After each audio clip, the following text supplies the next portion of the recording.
Ég heiti Hjörtur Þorbergsson og ég er nemi í safnafræðum við Háskóla Íslands.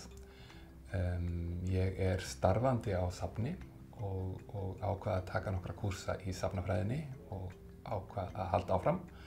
Og af þeim 3-4 kúrsum sem ég hef nú þegar tekið, þá kannski finnst mér safn og samfélag sá kúrs sem ég hef tekið mest með mér úr. Hefur kannski hvað flesta snertifleti við daglegt starf mitt þá í Grasakari Reykjavíkur. Það er svo gaman að skoða ólík samfélög sem söfn starfa meðal. Það getur verið alþjóðlegt, það getur verið innanlands, það getur verið hverfi, það getur verið grunnskólar, ólíkir faghópar.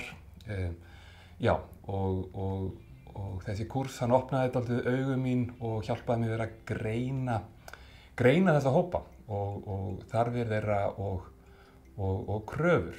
Og eins líka náttúrulega eru söfn kannski líka, náttúrulega við höfum líka ákveðnar kannski kröfur eða þarfir á samfélagi okkar að koma eða sem sagt koma til okkur og taka þátt í starfinu okkar, þannig að þetta er ekki einkvæmt, þetta er gagnkvæmt, þannig að það er svona, já, þetta hjálpar manni í starfi að greina og síðan var kúrsinn bara mjög skemmtilegur.